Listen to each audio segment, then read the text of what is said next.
الحمد لله رب العالمين، والصلاة والسلام على سيد الأنبياء والمرسلين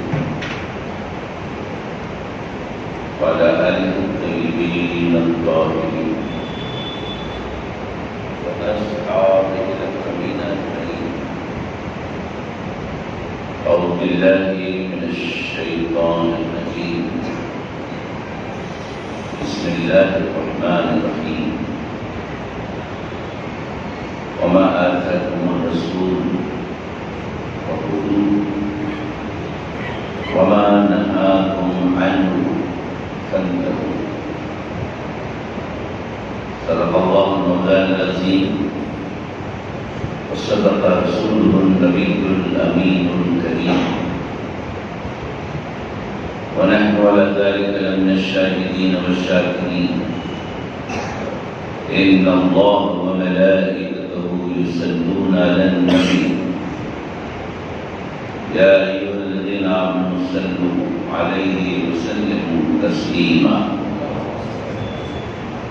اللهم صل على سيدنا شفيعنا ومولانا محمد وعلى آل سيدنا شفيعنا ومولانا محمد وبارك وسلم صلاة وسلاما عليك يا رسول الله.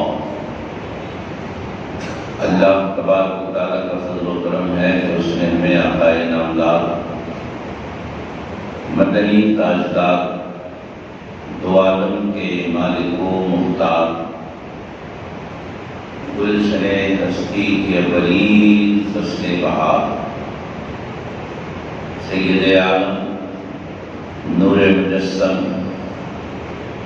راحت آدم و بنی آدم سیدنا محمد مصطفیٰ احمد مصطفیٰ صلی اللہ علیہ وآلہ وسلم کی امت میں پیدا فرمائے. ہم اور آپ ارحم الراحمین کی بارگاہ میں جمع دعا کرتے ہیں پروردگار ہمارے عبادات کو اپنے حبیب صلی اللہ علیہ وآلہ وسلم کے فیض شرف قبولیت عطا فرمائے.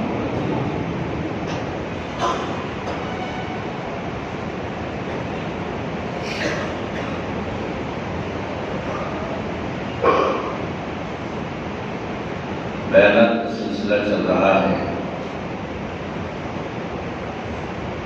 اور بالخصوص ان باتوں کی طرف توجہ دلائی جا رہی ہے جن باتوں کو رسول کریم صلی اللہ علیہ وآلہ وسلم نے ہماری دنیا و آخرت کی بہتری کے لیے ہمیں سکھایا، ہمیں پڑھایا، ہمیں بتایا. انہی باتوں میں سے دو تین باتیں آج آپ تک پہنچائی جائیں گی جو ہمارے روزمرہ کے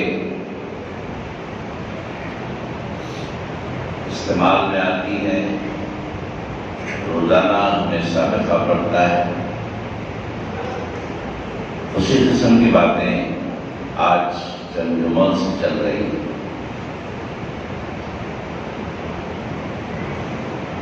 آج جو باتیں آپ تک پہنچائی جائیں گی ان میں پہلی بات ہے بیان سے تعلق رکھنے والی. دوسری بات ہے شعر شاعری سے تعلق رکھنے والی. اور تیسری بات ہے گانے بجانے سے تعلق رکھنے والی. اسلامی تعلیمات کے مطابق بیان اور شعر شاعری اور گانا بجانا ان موضوعات پر آج بات ہوگی، کیونکہ بیانات عام ہے، سننے والے بھی ہیں، سنانے والے بھی ہیں۔ شعر شاعری عام ہے، دنیا میں سننے والے بھی ہیں، سنانے والے بھی ہیں۔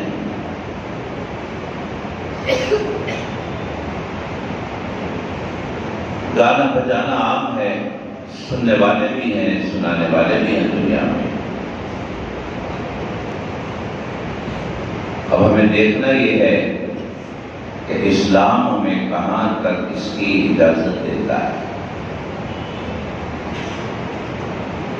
جہاں تک اجازت ہے اور جہاں سے منع کیا گیا وہاں سے ممنوع ہو جاتا ہے۔ مسلمان کے معنی ہے فرمانبردار۔ فرمانبرداری ایک مسلمان کی شان ہے۔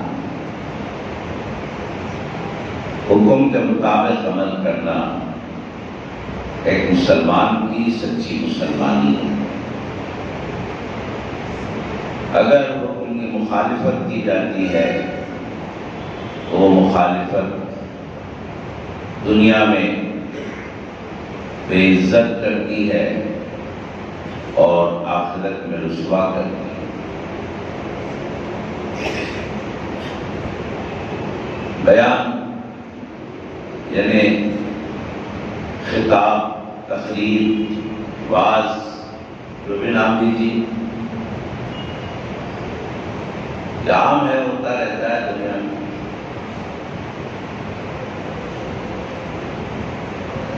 تقاریر ہوتے ہیں، مواعظ ہوتے ہیں، خطابات ہوتے ہیں۔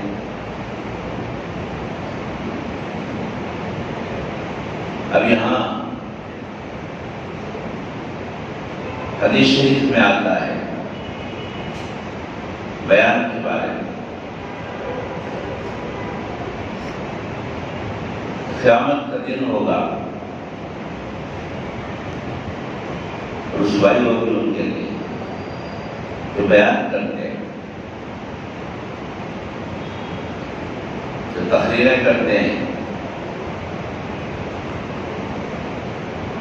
مذہبی تقاریر اور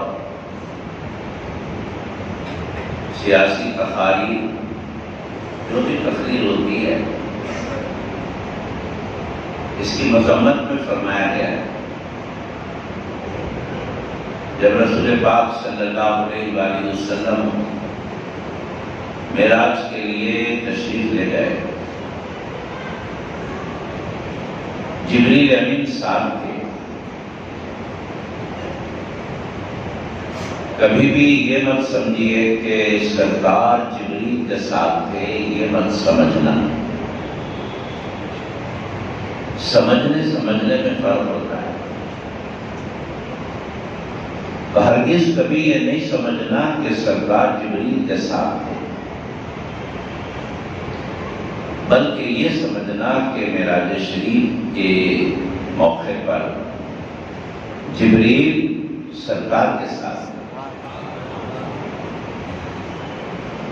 ایسے ہی ساتھ تھے جیسے ایک خادم ایک مخدوم کے ساتھ ہوتا ہے۔ جبریل امین فرشتہ ہیں اور ہمارے سردار انسان ہیں، اور وہ بھی انسان کامل ہیں۔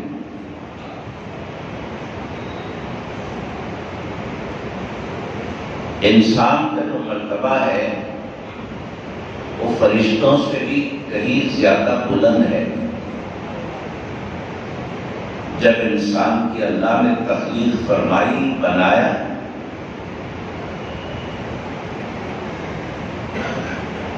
اور فرشتوں سے فرمایا،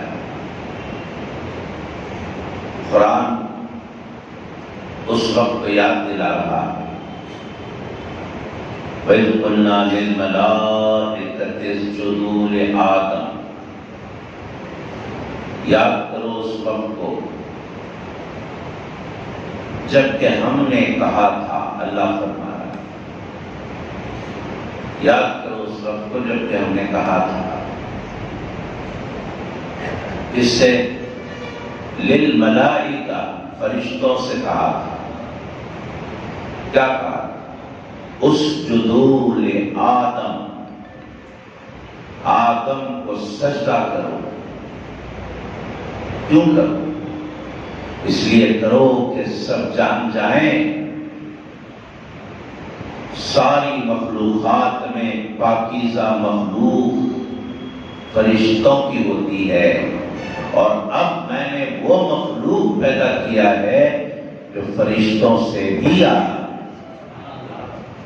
فرشتوں کو انسان کے آگے جھکا دیا گیا، سجدہ ریز کر دیا گیا۔ تو انسان فرشتوں سے بھی افضل ہے۔ کون؟ ہر انسان نہیں، بعض وہ انسان ہوتے ہیں جو جانوروں سے بھی کم درجہ ہوتے ہیں۔ ہر انسان فرشتوں سے افضل نہیں ہوتا۔ کچھ وہ انسان ہوتے ہیں جو مرتبے میں جانوروں سے بھی کم درجہ ہو جاتے ہیں۔ وہ کون ہے؟ وہ لوگ جو اللہ کو بھلا چکے، وہ لوگ جو اللہ کے رسول کو بھلا چکے، وہ لوگ جو اپنے مقصد حیات کو بھلا چکے، وہ لوگ جو خیر کے کاموں کو بھلا چکے، وہ لوگ جنہوں نے دنیا کو ہی سب کچھ سمجھ لیا اور دنیا پرستی میں لگ گئے، وہ جانوروں سے بھی کم درجہ ہو گئے۔ تو فرشتوں سے افضل کون ہے؟ فرشتوں سے افضل وہ ہے جنہوں نے اس دنیا میں رہ کر اپنی آخرت کو سنوار لیا، جنہوں نے اپنی مختصر سی زندگی میں اللہ اور اس کے رسول کو راضی کر لیا، وہ فرشتوں سے بھی افضل ہو گئے۔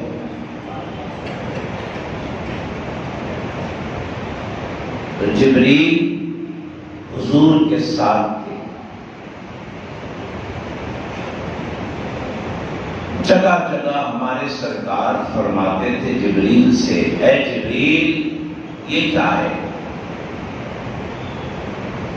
جبریل عرض کرتے حضور یہ فلاں چیز ہے۔ آگے بڑھتے جبریل وہ کیا ہے؟ جبریل عرض کرتے حضور یہ وہ فلاں چیز ہے، یہ ایسا ہو رہا ہے، وہ ویسا ہو رہا ہے۔ اس سے بعض لوگ یہ نتیجہ نکالتے ہیں کہ سرکار کو اگر معلوم ہوتا تو جبریل سے کیوں پوچھتے؟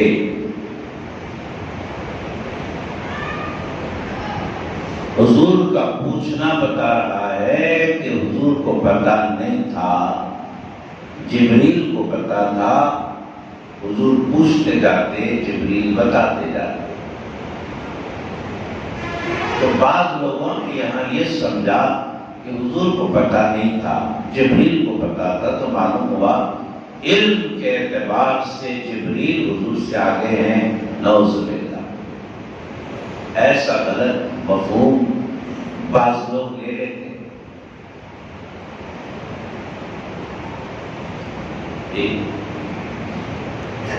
حضور کو سب معلوم ہے، قرآن میں آیا، اللہ فرماتا ہے الرحمن علم القرآن،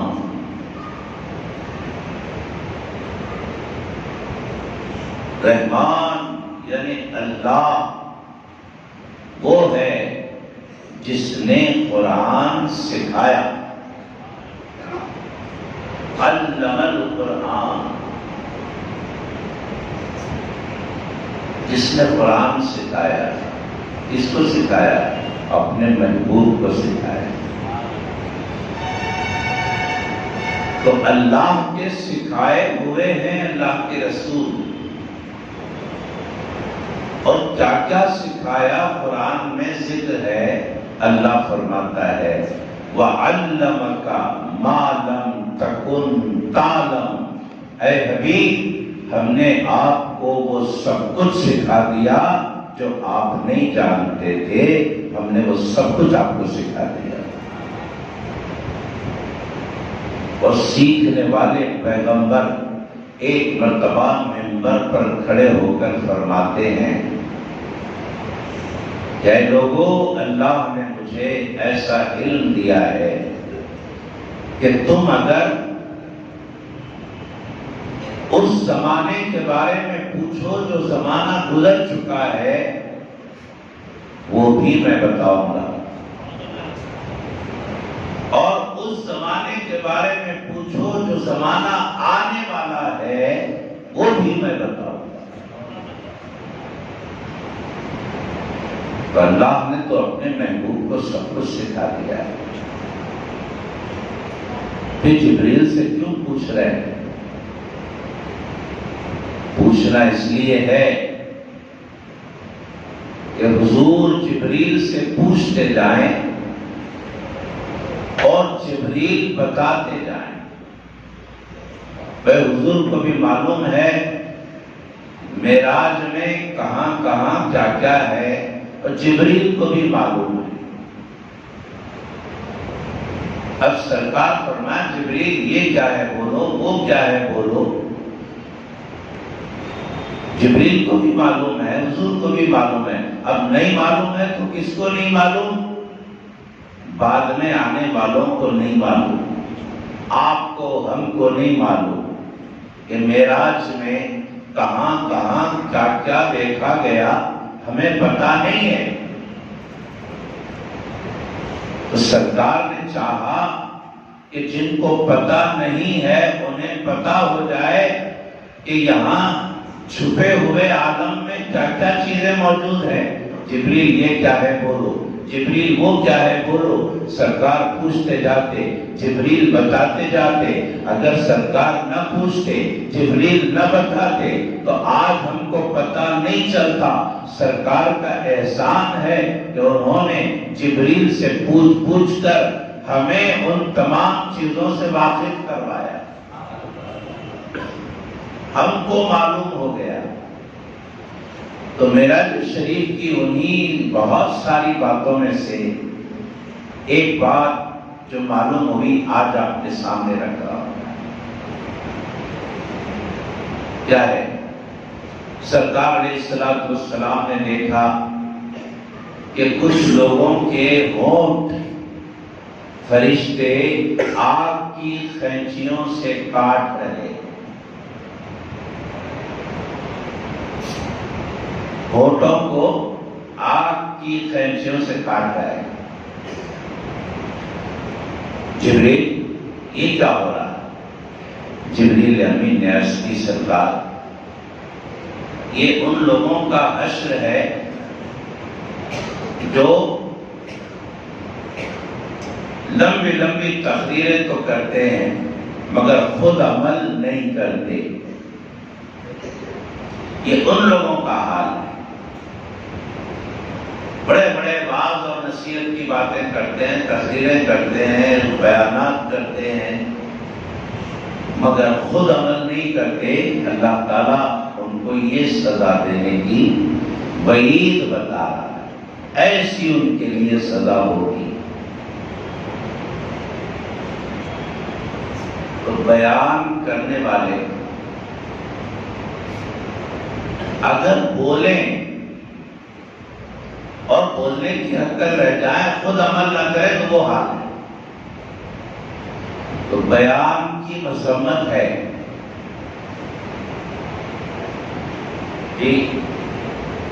اور ایک حدیث شریف میں آیا قیامت کے دن ایک خطیب اللہ کی بارگاہ میں پیش ہوگا، اپنے فرائض لے کر، اپنے نوافل لے کر، اپنی عبادتیں لے کر آئے گا. اللہ تبارک و تعالیٰ نہ اس کا فرض قبول کرے گا نہ اس کا نفل قبول کرے گا. سب منہ پر مار دیا جائے. کیوں؟ اس لیے کہ یہ دنیا میں باس کرتا تھا، بیان کرتا تھا مگر بندوں کو اللہ کی طرف بلانے کے لیے نہیں، بندوں کو اللہ والا بنانے کے لیے نہیں، بلکہ بندوں کو اپنی طرف راغب کرنے کے لیے اور اپنے وعظ اور بیان کے ذریعے لوگوں سے اپنا فائدہ کروانے کے لیے بیان کرتا تھا۔ اللہ والا بنانے کا جذبہ نہیں تھا، بندوں کو اللہ سے ملانے کا جذبہ نہیں تھا، بندوں کو اللہ کی طرف نہیں بلاتا تھا، اپنی طرف بلاتا تھا، تکبر والا تھا، غرور والا تھا، دنیا دار تھا، مگر باز بیان کرتا تھا، اللہ کی طرف نہیں بلاتا تھا، اپنی طرف بلاتا تھا، اپنی بڑائی، اپنی واہ واہ سب اپنی غرض سے بلاتا تھا، تو اللہ اس کے نہ فرض کو قبول کرے گا نہ نفل کو۔ یہ مذمت میں آتی ہے حدیث میں۔ تو بیان کے بارے میں مذمت والی حدیثیں بھی ہیں اور بیان کے بارے میں ثواب والی حدیثیں بھی۔ بیان اچھا بھی ہے، بیان برا بھی۔ تو برے بیان سے بچنا، اچھے بیان کو اختیار کرنا۔ بیان برا بھی ہے، بیان اچھا بھی ہے۔ برے بیان سے بچنا، اچھے بیان کو اختیار کرنا۔ اچھا بیان کیا ہے؟ لوگوں کو اللہ کی طرف بلانا اچھا بیان ہے۔ اچھا بیان کیا ہے؟ جو کچھ بیان میں بول رہے ہیں اس پہ خود عمل کرنا، یہ اچھا بیان۔ اللہ فرماتا ہے کہ انسان کو ہم نے پیدا کیا اور اس کو بیان بھی ہم نے سکھایا۔ خلق الانسان علمہ البیان، ہم نے انسان کو پیدا کیا اور اسے بیان کرنا سکھایا۔ اللہ خود سکھا رہا ہے بیان کرنا، اللہ خود توفیق دے رہا ہے بندے کو کہ بندے بیان کر، مگر کیسا کر؟ جو بیان کر رہا ہے اس پہ خود بھی عمل کر، جو بیان کر رہا ہے اس سے اپنا ذاتی فائدے کی غرض مت رکھ، بلکہ سننے والوں کو اللہ سے ملا دے، تو پھر تیرا مقام بہت بڑا ہے۔ سرکار دو عالم صلی اللہ علیہ وآلہ وسلم فرماتے ہیں، نیکی کی ترغیب دینے والا نیکی کرنے والے کے برابر ہے۔ ایک خطیب بیان کر رہا اور بیان میں بول رہا ہے کہ اے اللہ کے بندو نماز کی پابندی کرو، یہ اچھا بیان ہے، اور خود بھی نماز پڑھ رہا، اور اس کے بولنے کی وجہ سے لوگ نمازی بن گئے۔ کب یہ اللہ کی نظر میں اتنا اچھا خطیب ہو گیا کہ یہ جو نماز پڑھ رہا اس کا ثواب تو اس کو مل ہی رہا ہے، اس کے بولنے سے جتنے لوگ نمازی بن گئے ان سب کو ان کی نماز پڑھنے کا ثواب مل کر سب کی نمازوں کا ثواب ٹوٹل ہو کر بولنے والے کو ملتا ہے۔ دیکھا آپ نے کتنا فائدے میں ہے، اچھا خطیب کتنے فائدے میں، اور سننے والے جب تک نماز پڑھتے رہیں گے زندگی بھر، بولنے والے کے بولنے پر، یہ بولنے والا اگر دنیا سے چلا بھی گیا تو دنیا میں جو اس کے سننے والے نماز پڑھ رہے ہیں، جو بھی نیک کام کر رہے ہیں اس کے بولنے سے، اس کے مرنے کے بعد بھی اس کے سننے والوں کے عمل کا ثواب اس کو ملتا رہے گا۔ بیان برا بھی ہے، بیان اچھا بھی ہے، تو برے بیان کو چھوڑنا، اچھے بیان کو پکڑنا ایک خطیب کی ذمہ داری ہے۔ سرکار کے تعلیمات میں اور ایک بات آتی ہے شعر شاعری کی، جیسے کہ میں نے ابھی عرض کیا۔ دوسرا موضوع شعر شاعری، یہ بھی بری ہے، اچھی بھی ہے۔ بیان کی طرح بری شاعری بھی ہے، اچھی شاعری بھی ہے۔ بری شاعری کو چھوڑنا، اچھی شاعری کو پکڑنا۔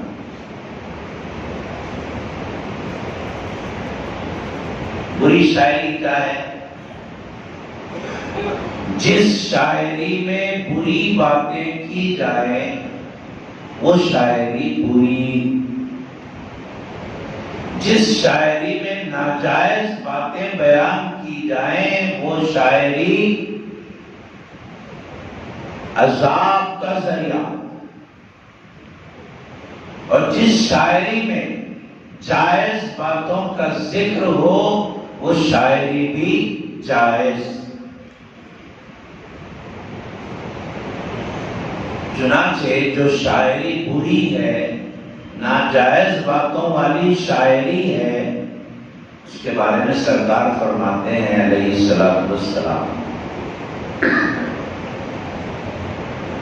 کسی شاعر کے پیٹ میں ایسے اشعار ہوں جو ناجائز ہیں، اس سے بہتر یہ ہے کہ اس کے پیٹ میں پیپ بھرا ہوا، آج کل کی زبان میں اس سے بہتر یہ ہے کہ اس کے پیٹ میں انفیکشن بھر جائے، پیٹ کا مرض ہو جائے، ہلاکت کا مرض آ جائے اس کے اندر،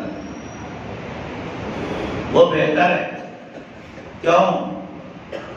پیٹ میں اگر ہلاکت کا مرض آیا تو جان جاتی ہے، ناجائز اشعار پڑھنے سے آخرت خراب ہوتی ہے، تو آخرت خراب ہونے سے بہتر تو ہے پیٹ میں درد ہو جائے۔ سرکار یہ فرمائے ناجائز شاعری، بری شاعری،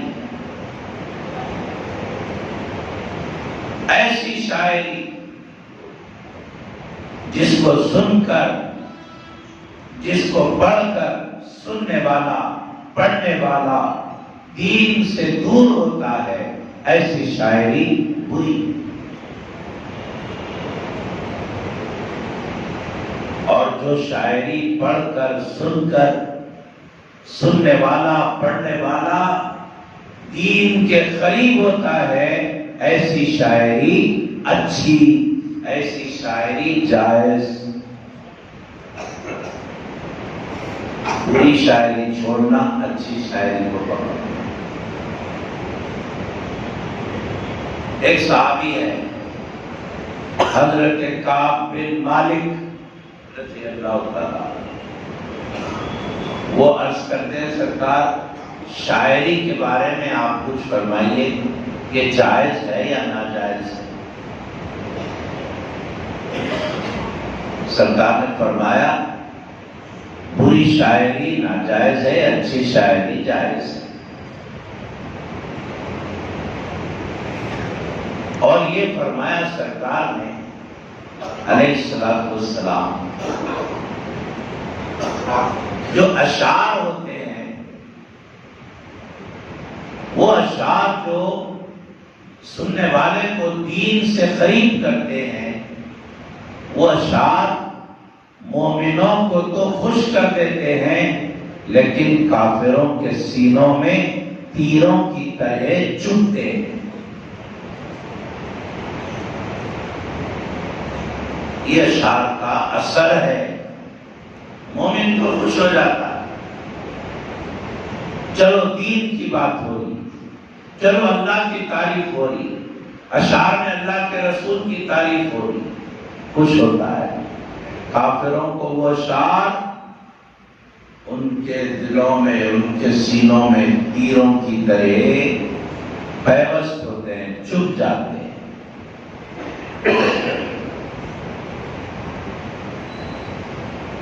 حدیث شریف میں آیا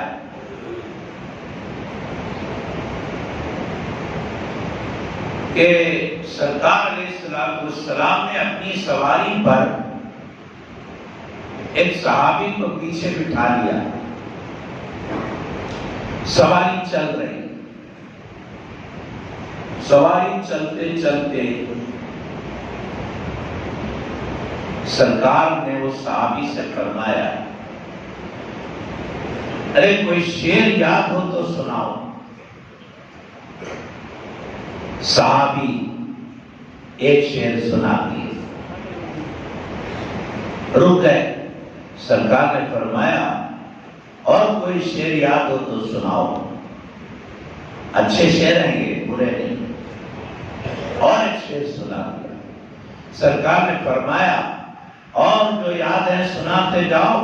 تو وہ صحابی فرماتے ہیں اس سواری پر سرکار کے پیچھے بیٹھے بیٹھے میں سرکار کو 100 شعر سنا دیا۔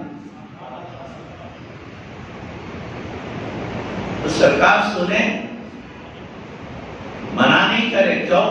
اچھے اشعار تھے، دین کے قریب کرنے والے اشعار تھے۔ یہی نہیں،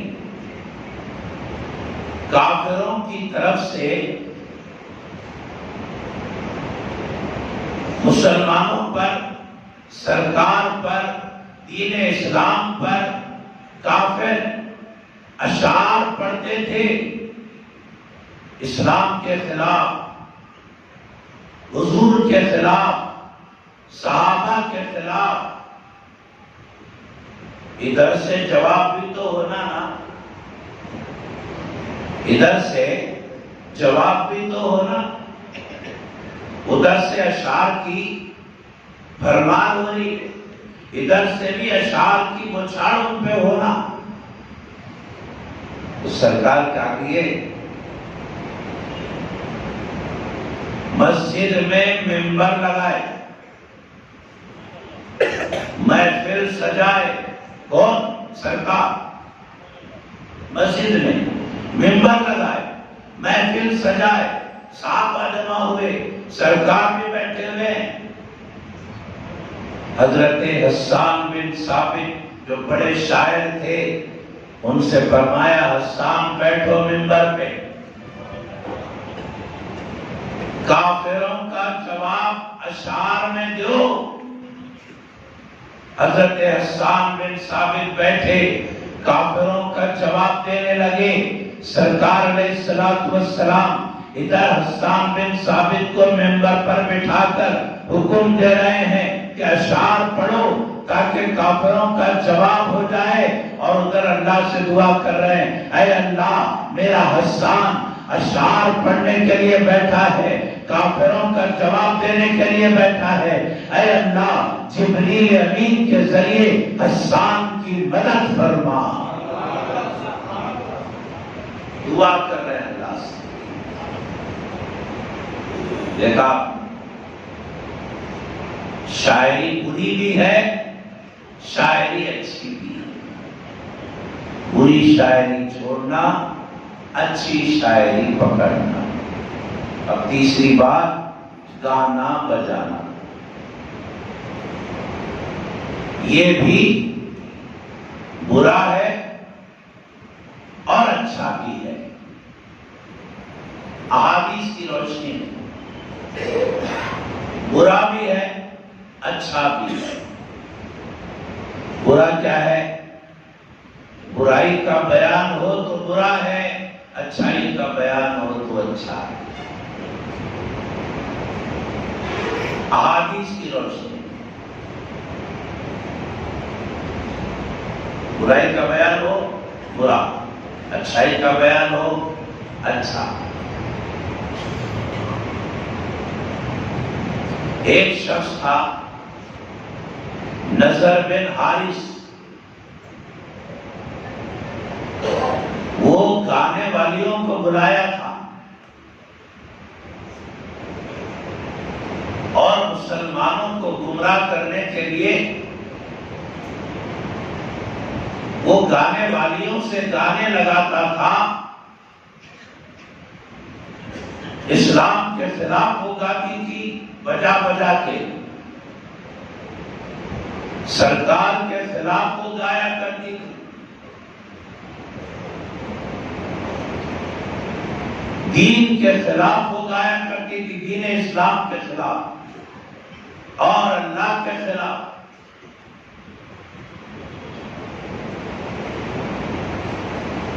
سرکار دو عالم صلی اللہ علیہ وآلہ وسلم نے ایسے گانے بجانے سے منع فرمایا جس میں شرکیہ کلمات ہوں، شرک کی باتیں ہوں، جس میں کفر کی باتیں ہوں، جس میں عیاشی کی باتیں ہوں، منع فرمایا۔ سرکار نے منع فرمایا۔ حضرت ابن عمر رضی اللہ تعالیٰ عنہ تشریف لے جا رہے تھے، حضرت نافع ان کے ساتھ تھے، دیکھا حضرت ابن عمر نے کہ گانا بجانا ہو رہا، گانا بجانا ہو رہا، حضرت ابن عمر نے اپنی کانوں میں انگلیاں رکھ لی اور کچھ دور آگے بڑھے تیزی سے کہ وہ کان میں نہ آئے وہ آوازیں، آگے بڑھے۔ حضرت نافع سے پوچھا، نافع وہ آوازیں بند ہو گئی، آ رہی ابھی؟ عرض کیا حضرت وہ آوازیں دور ہو چکی ہیں، نہیں آ رہی آواز۔ تب کہیں آپ نے اپنی انگلیاں نکالی، وہ گانا بجانا چل رہا تھا جو غلط تھا۔ حدیث شریف میں آتا ہے سرکار دو عالم صلی اللہ علیہ وآلہ وسلم نے ارشاد فرمایا، گانا بجانا دل میں نفاق پیدا کرتا ہے۔ کون سا گانا بجانا؟ جو شریعت کے خلاف ہو، جس میں شرکیہ کلمات ہوں، جن میں کفر بکا جائے، جن میں عیاشی کی باتیں کی جائے۔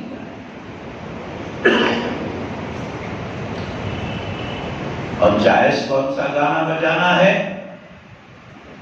جس گانے بجانے سے سننے والا دین کی طرف راغب ہوتا ہو، ایسا گانا بجانا جائز۔ چنانچہ سرکار دو عالم صلی اللہ علیہ وآلہ وسلم کے گھر میں عید کے دن دو بچیاں تف بجا کر گا رہی تھی۔ حضرت ابو بکر صدیق رضی اللہ تعالیٰ عنہ آئے، آنے کے بعد دیکھا کہ سرکار کے گھر میں تف بجا کر بچیاں گا رہی ہیں، تو ان کو عجیب معلوم ہوا کہ حضور کے گھر میں یہ گانا بجانا۔ بازو میں سرکار تشریف فرما تھے، صدیق اکبر کو تعجب میں دیکھ کر ارشاد فرمایا، ابو بکر ان بچیوں کو گانے بجانے دو، کیونکہ آج عید کا دن ہے اور وہ کوئی بری بات نہیں گا رہی ہیں، وہ اچھی باتیں گا رہی ہیں۔ ایک بار سرکار ایسے ہی بیٹھے ہوئے تھے، ایک لڑکی بچی کا عمر دف بجا کر گا رہی، حضرت عمر فاروق رضی اللہ عنہ آئے، اس لڑکی کو معلوم تھا کہ یہ گانے بجانے کو پسند نہیں کرتے، بچی تھی، حضرت عمر کو دیکھتے اٹھ کر بھاگی۔ حضرت عمر نے عرض کی، حضور یہ لڑکی بھاگی، اور اس لڑکی کے بھاگنے کو دیکھ کر سرکار مسکرا پڑے۔ عرض کیا حضور آپ تو مسکرا رہے ہیں، لڑکی بھاگی کیوں؟ تو سرکار نے فرمایا اس لیے بھاگی کہ تمہیں یہ پسند نہیں ہے، اس لیے وہ بھاگ گئی اور میں اس کے بھاگنے پر مسکرا پڑا۔ حضرت عمر رضی اللہ تعالیٰ عنہ نے عرض کی حضور اس لڑکی کو بلائیے اور یہاں پر اس سے پڑھوائیے، میں وہ سننا چاہتا ہوں جو آپ سننا چاہتے ہیں۔ اس لڑکی کو بلایا گیا، پھر اس لڑکی نے گایا اور سرکار کے ساتھ حضرت عمر فاروق رضی اللہ عنہ نے سنا۔ تو کون سی باتیں تھی؟ دین کی باتیں تھی اس گانے بجانے۔ تو بے دین کی باتیں بولنا بھی منع ہے، اس میں شعر شاعری بھی منع ہے، اس میں گانا بجانا بھی منع ہے۔